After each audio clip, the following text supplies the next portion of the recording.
Hi, my name is Gary Glass. I'm the director of the American Homebrewers Association. I'm teaching you how to make beer at home. In this segment, we'll cover managing fermentation.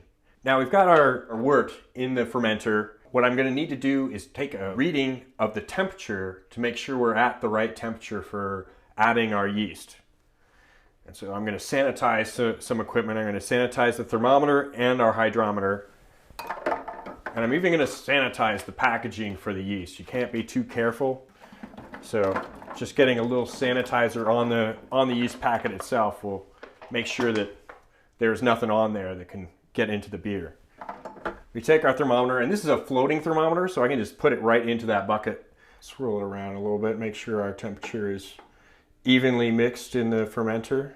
Give it a few seconds to get to temperature, and it looks like we're right at about 73 degrees. You want to be between 75 and 65 degrees, so that's great, perfect temperature for this. We're ready to go. If for whatever reason your temperature is off, you can put the lid back on, stick it in your sink with some cold water if you need to drop the temperature, or some warm water if you need to raise the temperature. Just want to make sure you're in that temperature range of 75 to 65 degrees before you pitch your yeast. And pitching the yeast, that's the term for adding yeast to beer. Now take our hydrometer reading, and what this is, it's a little floating device. It's calibrated, and it's got markings on here that tell you the density of the beer. Stick this into the beer, let it float, and what you're going to read on there is the meniscus, where it comes up to the edge of the hydrometer. And you read it on the scale, it starts with the 1.000. And for this beer, we're expecting to get a gravity reading of 1.05. That's a pretty typical range for a beer. That'd be about the gravity you would have for a pale ale, or in this case, a Hefeweizen. Produce a beer somewhere in the range of about 5% alcohol. And yeah, it looks like we're just about right at 1049, expecting to be somewhere in the range of 1048 to 1052. So right in the range where we wanted to be. That's great. Now we want to add our yeast. And so I'm going to take some scissors to cut them open, and I'll sanitize the scissors too for good measure. And like I said earlier in the cleaning and sanitation segment, if we were using bleach, you'd have to make sure that everything was soaked for 15 minutes. We're using Star Sand, so that it only takes a contact time of about 15 seconds. Cut this open, and then we just pour it slowly in our fermenter. Okay, so we've pitched our yeast. We're ready to seal up the fermenter.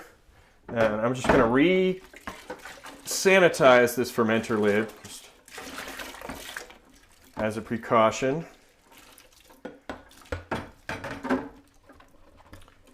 Get that on, and then we'll add our airlock. So as you can see, there's a little bit of sanitizer in the airlock. It'll probably take about 24 hours before you'll start seeing some activity, but once the fermentation starts going, you'll see the carbon dioxide bubbling through here. That'll get your fermentation going. You want to store this in a place where it's going to be, between 75 and 65 degrees. That's your fermentation temperature for ales. And you want to make sure it's in a fairly dark place. Direct sunlight's not good for beer. It can cause off flavors that actually smell like skunk. So light is bad for it. So direct sunlight, incandescent light's fine. But so like a closet is a perfect place for your fermentation. Now it's going to take about a week to a week and a half, maybe 2 weeks for the fermentation to complete. So just watch that airlock. See when it stops bubbling. It hasn't bubbled for a couple of days, you're probably done with the fermentation. And then you'll be ready to move on to the next step. So we've covered managing fermentation. Next up, we'll talk about getting ready to bottle.